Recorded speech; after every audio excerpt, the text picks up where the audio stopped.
नमस्कार दोस्तों, स्वागत है आपका अपने चैनल कुमार वन में ऑनलाइन क्लासेस में। और आज के इस वीडियो में हम टीजीटी पीएचडी आर्ट के लिए महत्वपूर्ण क्वेश्चंस को करने वाले हैं। ये क्वेश्चंस आपके एग्जाम के लिए बहुत ही इंपॉर्टेंट है, सो वीडियो को लास्ट तक जरूर देखें।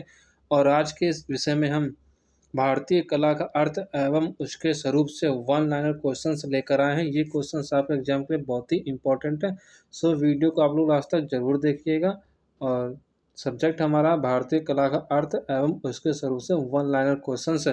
एक भी क्वेश्चंस आपके इस टॉपिक से नहीं छूटेगा, ये क्वेश्चंस एग्जाम में पूछे जाते हैं। सो ये वीडियो आपके लिए इंपॉर्टेंट है। और जिन साथियों ने अभी तक चैनल सब्सक्राइब नहीं किया है, प्लीज़ चैनल सब्सक्राइब कर लें और बेल आइकन का बटन दबाएं, जिससे आने वाले वीडियो की अपडेट आप लोगों को मिलती रहे। तो आइए शुरू करते हैं। तो इस टॉपिक के वन लाइनर क्वेश्चंस देखते हैं क्या है जो आपके एग्जाम में पूछे जाते हैं। क्या है भारतीय कला की पहचान क्या है? तो भारतीय कला की पहचान वर्णनात्मक है, ये आपको याद रखना है। और सुमेलन क्या है? रूप भेद का संबंध होता है रूप की विविधता से, और प्रमाण का संबंध अनुपात से होता है।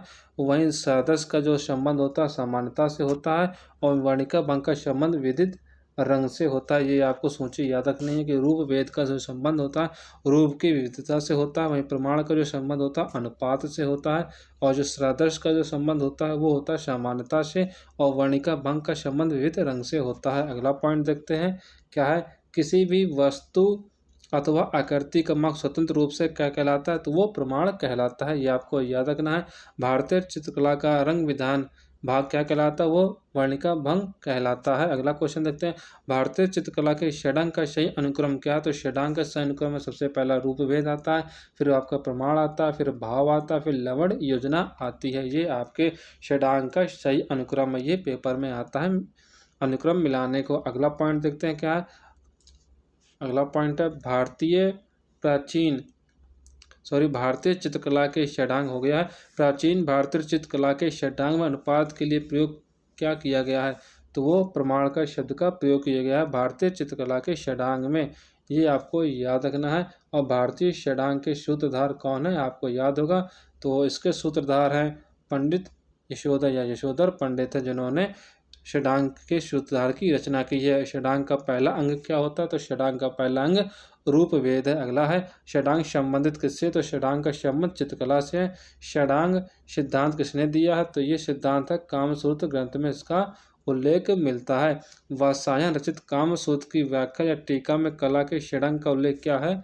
तो किसने किया है? यशोधर पंडित ने किया है। प्राचीन भारतीय चित्रकला के षडांग में वर्ण के लिए क्या प्रयोग हुआ? तो वर्णिका भंग शब्द का प्रयोग हुआ है वर्ण के लिए षडांग में, आपको ये याद रखना है। भारतीय षडांग 6 अंक के रचयिता कौन है? तो 6 अंगों की रचना की थी षडांग में यशोधर पंडित ने। भारतीय चित्रकला के 6 अंगों का विस्तृत विवरण कहाँ मिलता है? तो यशोधर पंडित द्वारा जो रचना की गई है ग्रंथ की जय मंगला में षडांग के 6 अंगों का विवरण आपको मिलने को मिलता है। ये क्वेश्चन पूछा जाता है बहुत बार है। और सिद्धांत की आधारशिला का समर्थन कौन करता है? तो गेस्टाल्ट का सिद्धांत है इस सिद्धांत की आधारशिला का समर्थन करता है। अगला है चीनी चित्रकला का षडांग किसने लिखा है? तो ये बहुत इंपॉर्टेंट क्वेश्चन है। तो चीनी चित्रकला का जो षडांग है ये सिहो ने लिखा है, ये आपको याद रखना। संस्कृत सूत्र के कालक्रम के आधार पर सही आपको क्रम बताना। तो संस्कृत सूत्र के कालक्रम के आधार पर जो सही क्रम है, सबसे पहला प्रमाण आता है, फिर भाव आता है, फिर लवण योजना आती है, फिर लास्ट में वर्णिका भंग आता है। अगला है भारतीय चित्रकला के षडांग में वर्णित तत्वों का सही अनुक्रम क्या है? तो सबसे पहले रूप भेद क्रम आता है, फिर प्रमाण आता है, भाव आता है, फिर लवण आता है। आपको फिर आगे क्वेश्चन कह रहा है कि त्रिआयामी कला रूप क्या कहलाता है? तो यामी कला रूप मूर्ति कला कहलाता है, ये आपको याद रखना है। रूप प्रद कला का संबंध नहीं है, तो स्वर्श का रूप प्रद कला से कोई संबंध नहीं है। छेद को क्या कहते हैं? तो छेद को हम अंतराल के नाम से जानते हैं। समस्त दृश्य कलाओं का आधारभूत घटक क्या कहलाता है? तो समस्त अदृश्य कलाओं का आधारभूत घटक रेखांकन कहलाता है। मुख्य रूप से दृश्यात्मक तत्वों के माध्यम में से अनुभव किया जाता है, तो आज की कला को अनुभव किया जाता है। वह तत्व जिसके अवमचित रचना संभव ही नहीं है, तो वह धरातल।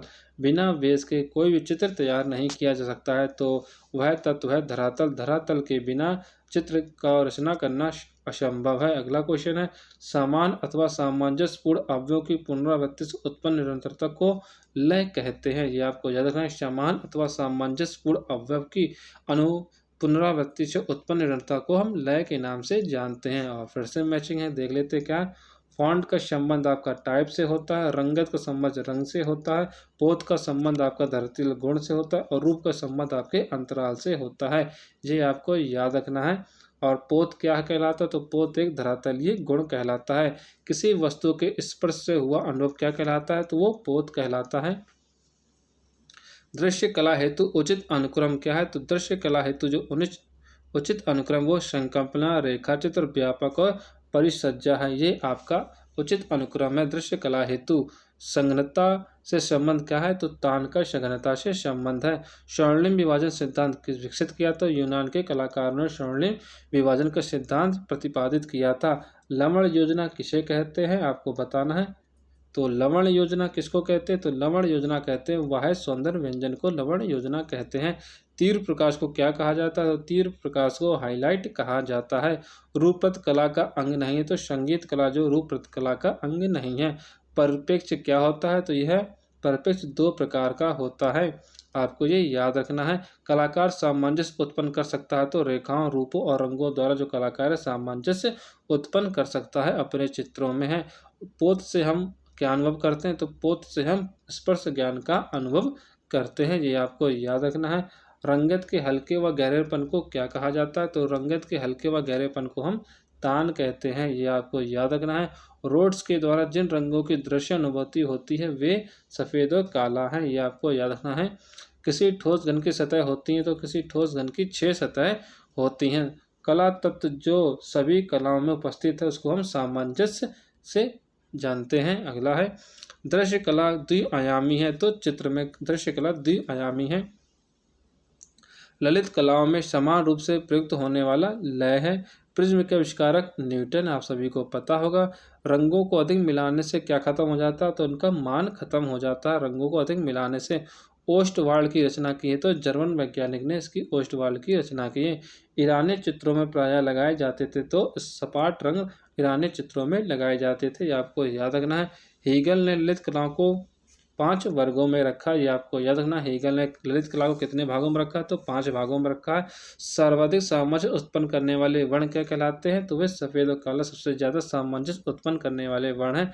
परिप्रेक्ष्य की दृष्टि से हमें घन को दिखाई पड़ते हैं, तो 3 ही पक्ष हमको परिप्रेक्ष्य की दृष्टि से घन के 3 पक्ष ही दिखाई देते हैं। एक ही रंग की विभिन्न तान हमको क्या कहलाती है? तो एक ही रंग की विभिन्न तान मोनोक्रोम कहलाती है। दृश्य कला के अंतर्गत चित्रकला आती है, ये आपको याद रखना है। प्रकाश में उपस्थित रंगों को हम देख सकते हैं, तो प्रिज्म के द्वारा हम प्रकाश रंग में उपस्थित रंगों को देख सकते हैं। चित्रकला का संबंध लिपि से नहीं है, लिपि अलग होती है, चित्रकला अलग है। आकृतियों से स्पष्ट होता है, तो आकृतियों से रूप स्पष्ट होता है। दृश्य चित्र में परिप्रेक्ष्य से स्पष्ट होता है, तो वस्तु की स्थिति स्पष्ट होती है। एक मकान का अंकन परिप्रेक्ष्य के निम्न सिद्धांत के अनुसार, तो रेखीय परिप्रेक्ष्य के अनुसार। दूरी व निकटता, प्रकाश और रंग, विलियम मान बिंदु और क्षितिज रेखा का महत्व परिप्रेक्ष्य सिद्धांत में इसका महत्व दिया गया है। अगला चित्र में प्रमाण आता है, आपको बताना है। चित्र में प्राण आता है, तो रंग, रेखा और लय से चित्र में प्राण आता है। जो लय आती है चित्र में, जो सजीव चित्र दिखाई पड़ता है, तो रंग, रेखा और लय से रंग,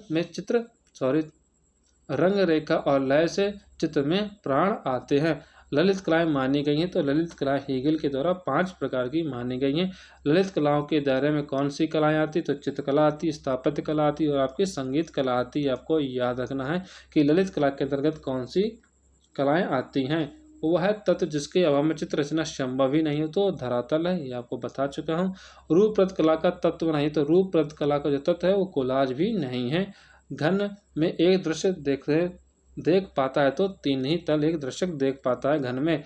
लवण योजना का अर्थ क्या है? तो लवण योजना का अर्थ होता है वह है सौंदर्य का व्यंजक, ये आपको याद रखना। हीगल ने सर्वश्रेष्ठ माना है, तो हीगल ने काव्य कला को सबसे ज़्यादा अच्छा माना है। कला शब्द है, तो ये कला शब्द संस्कृत भाषा का शब्द है, ये आपको याद रखना है। रंग के लिए भारतीय चित्रकला के षडांग का प्रयोग किया गया, तो वणिका भंग शब्द सबली का प्रयोग किया गया है। भारतीय चित्रकला के षडांग में रंग को वणिका भंग शब्दावली के नाम से प्रयोग किया गया है। अगला को देखते हैं,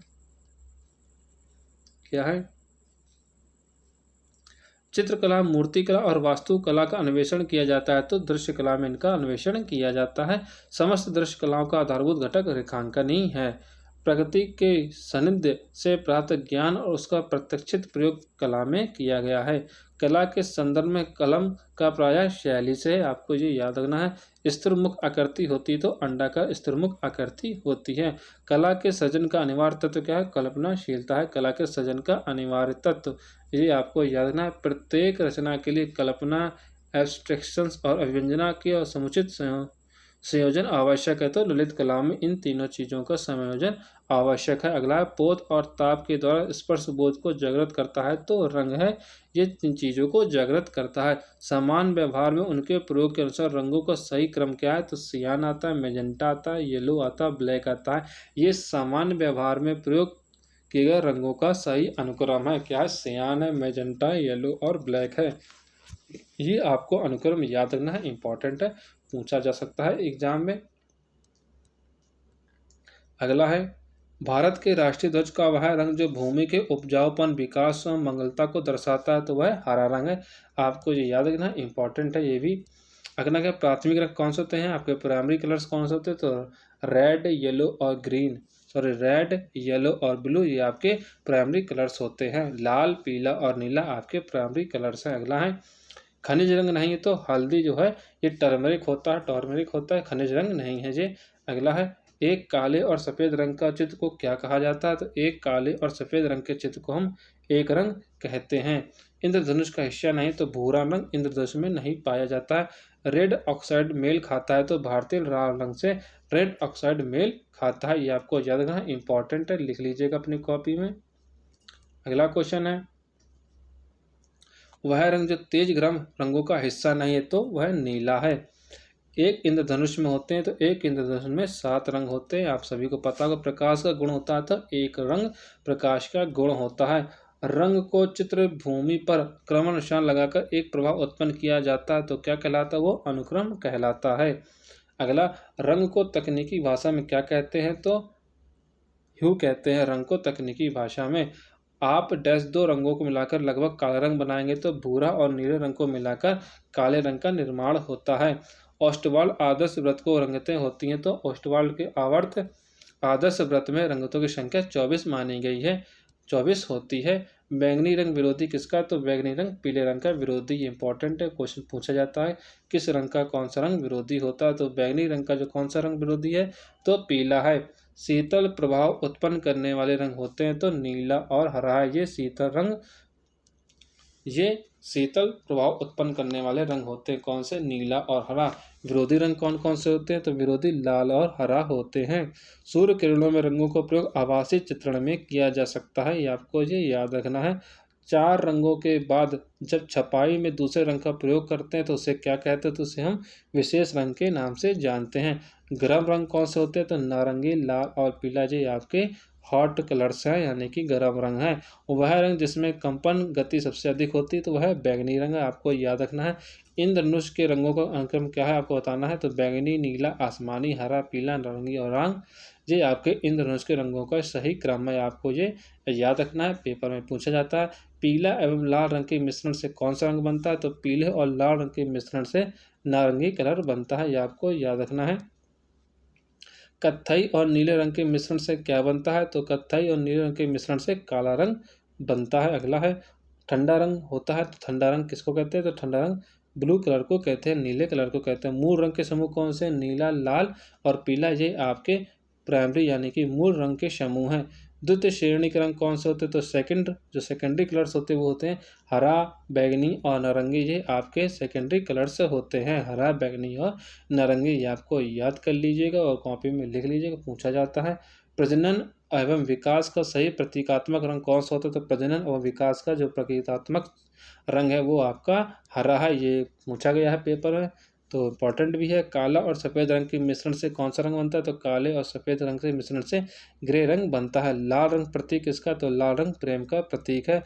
पारंपरिक भारतीय भित्ति चित्रों में प्रयोग में आते तो खनिज रंग भित्ति चित्रों में प्रयोग आए हुए हैं। भारतीय चित्रों में नीले के पूरक अथवा विरोधी रंग का नाम है नारंगी, ये नीले रंग का पूरक अथवा विरोधी है। ये क्वेश्चंस पूछे जाते हैं कौन सा रंग किसका पूरक या विरोधी होता है, आपके पास नहीं तो ये आप नोट कर लीजिएगा, इंपॉर्टेंट क्वेश्चन है ये।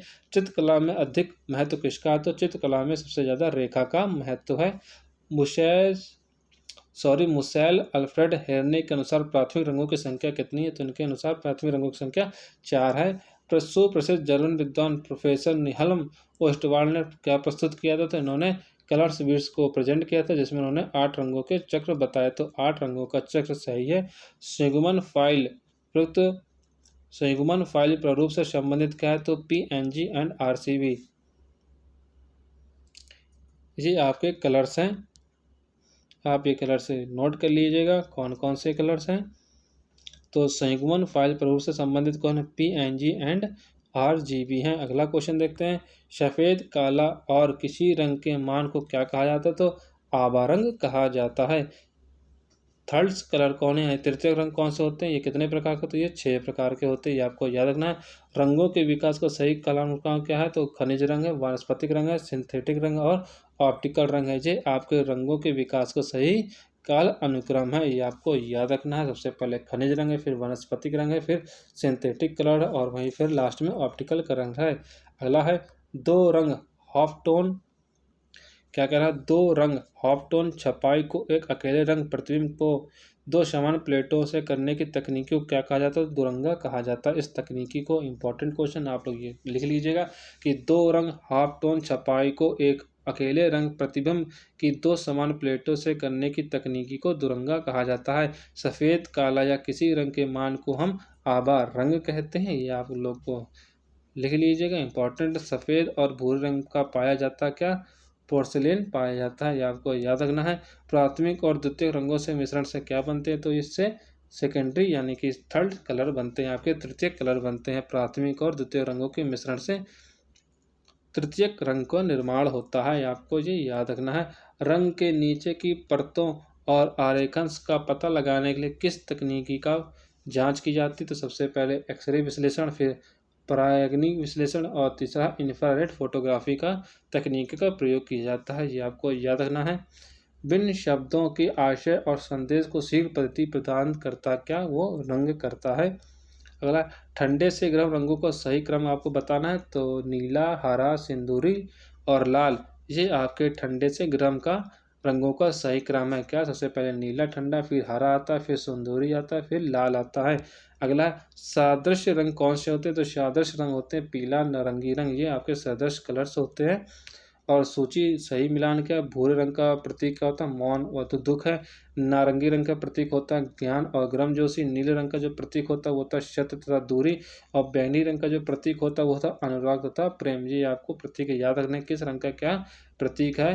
भूरा रंग मौन तथा दुख को, नारंगी रंग ज्ञान तथा गर्मजोशी को, नीला रंग सत्य तथा दूरी को और बैंगनी रंग जो होता है ये अनुराग तथा प्यार को दर्शाता है। अगला है शब्दों बगैर अर्थ और संदेश प्रेषित करने के लिए तलक्षण विधि प्रदान करता है, तो ये रंग करता है। अगला है रंगों की शीतल से उष्ण का सही क्रम क्या है? तो नीला, हरा, क्रिमिजी और सिंदूरी, ये आपके शीतल से उष्ण रंगों का सही क्रम है। लेपिस लाजुली से बनता है, आपको बताना है। तो लेपिस लाजुली से नीला रंग बनता है, ये आपको याद रखना है। इन धनुष के रंगों का सही क्रम क्या है? तो बैगनी, आसमानी और नीला, हरा, ये आपके इंद्रधनुष के रंगों का सही क्रम। स्केच में क्या दिखता है? तो स्केच में रेखे गुण देखने को मिलता है, ये आपको याद रखना है। फिर सोचिए आगे क्या है? सहजनता, सहजता का वर्तुल रेखाओं का संबंध है, मनोवैज्ञानिक प्रभाव है। रेखाओं की प्रकृति और उनका मनोवैज्ञानिक प्रभाव क्या पड़ता है? सहजता का वर्तुल रेखाओं का प्रभाव मनोवैज्ञानिक दृष्टि से दूरी का 36 रेखाएं हैं। ऊंचाई एवं शक्ति का ऊर्ध्वाधर रेखाएं हैं। और वहीं पर झंझावात एवं तनाव का जो संबंध मनोवैज्ञानिक प्रभाव उसका उलझी रेखाएं हैं, ये आपको याद रखना इंपॉर्टेंट है। ये भी आपके पास नहीं तो नोट कर लीजिएगा। और अगला क्वेश्चन है एक आकृति के किनारों को क्या कहा जाता है? तो एक आकृति के किनारों को हम बाह्य रेखा कहते हैं। चित्र के लिए सबसे महत्वपूर्ण घटक क्या है? तो चित्र के लिए सबसे महत्वपूर्ण घटक होता है अच्छा रेखांकन, ये आपको याद करना है। अगला क्वेश्चन है स्केच की विशेषता बतानी। तो स्केच की विशेषता होता है रेखीय गुण, ये सबसे बड़ी विशेषता होती है स्केच की। एक गतिशील बिंदु के अंतहीन प्रयोग को रेखा कहते हैं, ये आपको याद करना है। अलंकारिक आलेखन बनाए जाते हैं तो लयात्मक रेखाओं से, ये आलेखन बनाए जाते हैं। भारतीय चित्रकला में रंग के साथ क्या महत्व, रेखा का भी महत्व। रंग के साथ साथ भारतीय चित्रकला में रेखा का भी बहुत बड़ा महत्व है, आपको याद कर लेना है। और फिर सोचिए क्या आकृति का संबंध किससे, तो इसका आकृति द्वियामी का संबंध है। रूप का त्रियामी से संबंध होता है। मान का जो संबंध है ये वर्ण तीव्रता का फीकापन और गहरापन से इसका संबंध होता है। वहीं एकता का संबंध पूर्णता की प्रतीति और बोध से इसका संबंध होता है। अगला है, दो बिंदुओं के बीच की दूरी क्या कहलाती है, ये क्वेश्चन पूछा गया पिछले एग्जामों में, तो रेखा कहलाती है। भारतीय अलंकरण का प्राचीन विशेषता रही है, तो रेखा रही है भारतीय अलंकरण की प्राचीन विशेषता। अगला है, कर्णवत रेखाएं डैश मनोभाव को व्यक्त करती है, तो व्याकुलता को व्यक्त करती हैं कर्णवत रेखाएं, ये आपको याद रखना है। भारतीय चित्रकला का मूल तत्व क्या, तो भारतीय चित्रकला का मूल तत्व रेखा ही है। अगला, चित्र में आकृति को रूप देती, प्रभाव पैदा करती और चित्र को भारती रेखा है, ये आपको याद करना है। किसी भी बोतल पर रेखांकन करने के लिए डैश ज्यामितीय आकार का प्रयोग बेलन में किया जाता है। अगला है, अमूर्त कला है, तो अरूपवादी अमूर्त कला है। विभाजन में सामंजस्य बनाने के लिए आवश्यक कौन से तत्व होते हैं, तो सबसे पहला आवश्यक अनावश्यक तत्वों से बचना, उचित बनावट का उपयोग और रंग और स्वरों की भिन्नता, ये सामंजस्य बनाने के लिए, विभाजन सामंजस्य बनाने के आवश्यक तत्व होते हैं। स्वर्णिम विभाजन सिद्धांत किसने दिया था, तो यूनानी कलाकारों ने यह सिद्धांत दिया था। स्वर्णिम सिद्धांत के अनुसार कागज पर चित्र को रखा जाता था 2:3 के अनुपात में रखा जाता है, ये आपको याद रखना इंपॉर्टेंट है कि स्वर्णिम सिद्धांत के अनुसार कागज पर चित्रों को किस अनुपात में रखा जाता है, 2:3 के अनुपात में रखा जाता है। अगला है, चित्रकारी के विभिन्न कार्य क्या हैं, तो स्मृति के लिए दृश्य सहायक के रूप में काम करना, दूसरा कलाकृति के अध्ययन के रूप में, और तीसरा स्वयं में तैयार कलाकृति के रूप में, ये आपको याद कर लेना इंपॉर्टेंट है। एक घन के सामने से अवलोकन करने पर डैश उसके आयाम दिखाई देते हैं। यदि घन का एक किनारा आपके ठीक सामने है वो और उसके आपके दृष्टि स्तर के नीचे रखा आपको बताना, तो ये इसके 3 ही आपको प्रश्न दिखाई देंगे। घन के समस्त कलाओं को एक प्रमुख बल क्या है, सृजनात्मकता आवेग है, ये आपको याद करना है। फ्रेस्को सैको चित्रण के लिए प्रयोग में क्या लाई जाती है, तो उसमें सूक्ष्म भित्ति का प्रयोग किया जाता है। फ्रेस्को सैको चित्र में आपको याद रखना, फ्रेस्को बूनो पद्धति के चित्र बनते हैं, आपको बताना किस सतह पर बनते हैं चित्र, तो ये दीवार की गीली सतह पर फ्रेस्को सैको के चित्र यानी फ्रेस्को बूनो पद्धति से चित्र बनते हैं दीवार की गीली सतह पर। फ्रेस्को बूनो प्रविधि परिभाषित की जा सकती है, विशेष प्रकार से तैयार प्लास्टर भित्ति पर भूमिज प्रकृति रूप से प्राप्त रंग लगाना बूनो पद्धति कहलाती है, आपको याद रखना है। इटालियन फ्रेस्को पेंटिंग की तकनीकी क्या है, तो ये जयपुरी फ्रेस्को के समान ही है, आपको याद कर लेना इंपॉर्टेंट है। इम्पास्तो तकनीकी में इस्तेमाल नहीं किया सकता, तो पानी के रंग के माध्यम को इम्पास्तो तकनीकी के में प्रयोग नहीं किया जा सकता है। जल आभा का प्रभाव प्राप्त होता है, तो रेजिन के उपयोग से जल आभा का प्रभाव प्राप्त होता है। वह रंग मॉडल जिसको ऋणात्मक रंग मॉडल के नाम से दिया गया, तो वह CMY के रंग मॉडल को ऋणात्मक रंग मॉडल का नाम दिया गया है। आप देखते हैं एयर ब्लोवर का प्रयोग ढलाई में किया जाता है। रेसिपीज का प्रयोग सिरेमिक्स में किया जाता है। मिट्टी के बर्तन का टेराकोटा में प्रयोग किया जाता है। वेल्डिंग का है ये मूर्ति कला में इसका प्रयोग किया जाता है।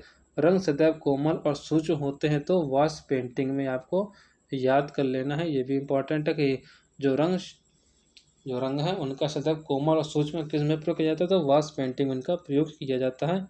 अगला है एक टेम्परा पेंटिंग तकनीक का सही क्रम क्या है, तो एक टेम्परा पेंटिंग का सबसे सही क्रम क्या है, गेसो, फाउंसिंग, ड्राइंग और पेंटिंग, ये एक टेम्परा पेंटिंग का सही तकनीकी का क्रम है। ये आपको ये क्रम याद कर लेना, सबसे पहले गेसो आएगा, फिर पाउसिंग आएगा, फिर ड्राइंग आएगा, फिर लास्ट में पेंटिंग आता है। एक टेम्परा पेंटिंग का तकनीक के सही क्रम है। अगला है फ्रेस्को बूनो प्रक्रिया का सही क्रम आपको बताना है, तो यह अरिचियो, ड्राइंग, इंतोनाको, फिर आता है लास्ट में पेंटिंग, ये फ्रांसिस्को बोनो का सही क्रम है। अगला नव तंत्रवाद का संबंध वेन डे से है। फोटो यथार्थवाद का संबंध विकास भट्टाचार्य से। लोक का संबंध नंदलाल बोस से। लोक कला का वहीं अमूर्तन का प्रयोग जहांगीर शावावाला से इसका संबंध है, अमूर्तन कला का। अगला है भित्ति चित्र को तकनीकी क्या कह रहा है, भित्ति चित्र की तकनीक जो ताज़ा चूने के लेप से निष्पादित की जाती है उसे हम फ्रेस्को कहते हैं। ये आपको याद कर लेना है। फ्रेस्को विधि का प्रयोग किया जाता है तो भित्ति चित्र में इसका प्रयोग किया जाता है। मुख्यतः तैल रंग प्रकार का पेंट वायतम होता है इन पेस्टो के लिए। पूर्ण रंग प्रतिकृति फुल कलर रिप्रोडक्शन में ब्लैक को जोड़ा जाता है तो की कलर मुख्य रंग के रूप में इसको जोड़ा जाता है, ब्लैक कलर को। टुकड़ों का संयोजन क्या कहलाता है, तो टुकड़ों का संयोजन कोलाज कहलाता है। बिना तुलिका की सहायता से प्रयोग किए जाते हैं तो पेस्टल रंग बिना तुलिका की सहायता से प्रयोग किए जाते हैं। चारकोल है तो यह कोयला है चारकोल। डैश जल रंग आर्द्र माध्यम नहीं तो पेस्टल का आर्द्र माध्यम नहीं है। ओपैक कहते हैं तो ओपैक अपारदर्शी रंग को ओपैक कहते हैं, अपारदर्शी रंग को हम ओपैक के नाम से जानते हैं। वास्तु तकनीकी की रेखाएं भारतीय कलाओं से प्रेरित है लेकिन यह तकनीकी चीनी और जापानी है। चित्रकला हेतु प्रयुक्त नहीं होता तो वॉन्ड पेपर जो होता है वॉन्ड पेपर होता है, ये चित्रकला के लिए प्रयुक्त नहीं होता। तैल चित्रण का माध्यम अलसी का तेल है, आपको याद कर लेना है। ड्राइंग माध्यम के लिए उपयोग करते हैं तो पेंसिल का प्रयोग किया जाता है ड्राइंग में। जल रंग चित्रकारी उपयुक्त होती तो हस्त निर्मित कागज पर। एक्रेलिक रंग की क्या योग्यता है, तो ये जल्दी से सूख जाता है। आला प्राइम क्या है, तो प्रत्यक्ष चित्रकला तकनीकी आला प्राइम कहलाती है। लघु चित्रण में प्रयोग किया गया है तो टेम्पर रंगों को लघु चित्रण में प्रयोग किया गया है। फ्रेस्को बूनो पद्धति गीली पद्धति है। खनिज रंग में बाइंडर मिला होता है तो प्राकृतिक ग्लू के रूप में। आधुनिक लेड पेंसिल के आविष्कारक थे तो H.L. वेफेवर, ये आधुनिक लेड पेंसिल के आविष्कारक हैं। स्क्रबलिंग कहते हैं तो स्क्रबलिंग कहा जाता है मोटे रंग की पारदर्शिता परत को कहते हैं स्क्रबलिंग। PVA का प्रयोग होता है तो पॉलिशिंग में इसका प्रयोग किया जाता है PVA का। सबसे सॉफ्ट लेड मुलायम नोक वाली पेंसिल 9B होती है, आपको याद कर लेना। सबसे सॉफ्ट लेड पेंसिल मुलायम नोक वाली पेंसिल 9B होती है। गुआस रंगों की प्रकृति अपारदर्शी होती है, आपको याद कर लेना है। सामान्य पेंसिल में प्रयुक्त कौन सी पेंसिल होती है, तो ग्रेफाइट का सामान्य पेंसिल में ग्रेफाइट का प्रयोग किया जाता है। एक्रेलिक क्या कह रहा है, एक्रेलिक रंग माध्यम का प्रयोग होता है तो टेम्परा तकनीकी में एक्रेलिक का प्रयोग किया जाता है। संयोजन के संतुलन तत्व से जुड़ा रहता है तो दृष्टिगत भार जुड़ा रहता है। जल रंग चित्रण में पोत का प्रभाव सबसे अच्छा उभरता है तो मोटे कागज पर उभरता है। एक पूर्ण चित्र में ग्राउंड सतह हो सकते हैं तो एक पूर्ण चित्र में ग्राउंड की 3 सतह होती हैं। बंधक प्रयुक्त किया जाता है तो वटिक चित्रण में बंधक का प्रयोग किया जाता है। जल रंगीय पेंटिंग को डुबोना चाहिए, आवश्यकता अनुसार डुबोना चाहिए, आपको याद कर लेना है। सबसे हार्ड पेंसिल कौन सी होती है, तो सबसे हार्ड पेंसिल H प्रकार की होती है।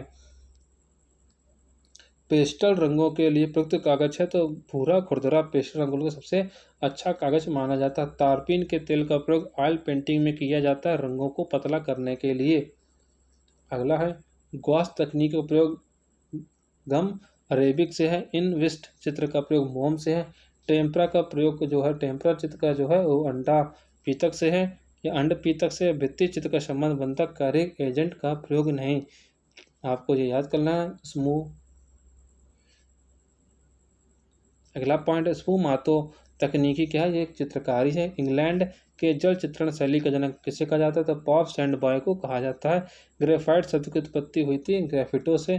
कांस की रचना है सीयू और जैडन तथा यह से, ये आपको याद कर लेना है। कैनवास पर तैल चित्र बनाने का सही क्रम क्या है, स्केचिंग है, फिर प्राइमिंग है, फिर पेंटिंग है, फिर फ्रेमिंग है। ये आपकी कैनवास पर तैल चित्र बनाने का सही क्रम है। वॉश पेंटिंग में तकनीकी का सही क्रम क्या, सोकिंग, माउंटनिंग, ड्राइंग और कलरिंग, ये आपका वॉश पेंटिंग का सही क्रम है। अगला है लिसिड ऑयल का संबंध आपका चित्रकला से। रेजिन का संबंध प्रिंट मेकिंग से। ग्रो का संबंध आपका सिरेमिक से और पतीना का संबंध आपका धातु मूर्ति शिल्प से है। कैनवास पर तैल चित्र बनाने का सही क्रम क्या होता है, स्केचिंग, प्राइमिंग, पेंटिंग और फ्रेमिंग, जी आपका सही क्रम है। कोलाज चित्रण का माध्यम कागज की कतरन है। फोटो की कतरन से बना चित्र क्या कहलाता है, तो कोलाज कहलाता है। वाटिक पेंटिंग किया जाता है तो कपड़े पर यह पेंटिंग की जाती है। मोम का प्रयोग कर चित्रण कार्य किया जाता है तो वटिक चित्रण विधि में है। अगला है इम्पास्टो का जो प्रयोग किया जाता है मोटा अपारदर्शी में किया जाता है। वाटर कलर का प्रयोग पारदर्शी माध्यम में किया जाता है। ऑयल पेस्टल का प्रयोग अपारदर्शी माध्यम में किया जाता है। वहीं एक्रेलिक का प्रयोग पारदर्शी तथा अपारदर्शी दोनों ही माध्यम में किया जाता है। अगला इनकास्टिंग इन कॉस्टिंग का संबंध मोम से है। टेसेरी का संबंध मोजेक से है। कोलार का संबंध अपशिष्ट पदार्थ से है। और मॉर्फिंग का संबंध कंप्यूटर से है। अगला है नीला लेपिस लाजुली के चूर्ण पर का बना होता है, तो अल्ट्रामेरिन से यह नीला लेपिस लाजुली चूर्ण बना होता है। इम्पेस्टो तकनीकी संबंधित आपकी चित्रकला से है। वह साधन जो मूल सतत तान टोन के रूप में बिंदु के आकार को तोड़ता है, तो हाफ टोन कहलाता है वो। जल रंग का संबंध आपका पारदर्शी रंग से है। इम्पेस्टो का संबंध आपका बहुत सघन रंग से है। वहीं सैप्टरिंग या छिड़कना जो होता है सूक्ष्म बिंदु का फव्वारा है। वहीं गुआस तकनीक के जो प्रयोग है प्रत्येक रंग के साथ सफ़ेद रंग को मिलाना गुआस तकनीक कहलाती है। और रेखांकन में सामान्यतः प्रयोग किया जाता है, तो 4B पेंसिल का रेखांकन में प्रयोग किया जाता है। और जल रंग और तल रंग चित्रण में प्रयोग किया जाता है। ड्राई ब्रश सघांत विधि का प्रयोग किया जाता है जल रंग और तल रंग चित्रण में। तो ये थे आपके वन लाइनर क्वेश्चंस आपके भारतीय कला का अर्थ एवं उसके स्वरूप से जितने भी इम्पोर्टेंट वन लाइनर क्वेश्चन थे मैंने इस वीडियो में कवर करिए हैं। ये क्वेश्चंस आपके एग्जाम में पूछे जाते हैं कि कौन सा रंग गर्म रंग है, कौन सा ठंडा रंग, कौन सा रंग किसका विरोधी किसका पूरक है, और स्वर्णिम विभाजन सिद्धांत किसने दिया था। इस तरह के क्वेश्चंस आपके एग्जाम में पूछे जाते हैं। और किस तकनीक का प्रयोग किसमें किया जाता है, जल रंग का प्रयोग किसमें किया जाता है, एयर बॉयलर का रिफीज मिट्टी के बर्तन का प्रयोग किसमें किया जाता है, एग टेम्परा तकनीक के प्रयोग का सही क्रम क्या है। ये इस तरह के क्वेश्चंस आपके एग्जाम में पूछे जाते हैं। सो ये वीडियो आपके लिए बहुत ही इंपॉर्टेंट है।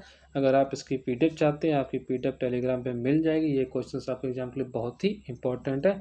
वीडियो को लास्ट तक जरूर देखिए, और क्वेश्चंस अच्छे लगे हैं तो वीडियो को लाइक शेयर और चैनल को सब्सक्राइब करना ना भूलें, और चैनल को भी आप लोग शेयर कीजिए। और वीडियो बनाने में बहुत मेहनत लगती है, तो आप लोग ज़रूर इसको प्यार दिखाइएगा, और इसको लाइक शेयर और चैनल को सब्सक्राइब करना ना भूलें। वीडियो को देखने के लिए आपका बहुत बहुत धन्यवाद।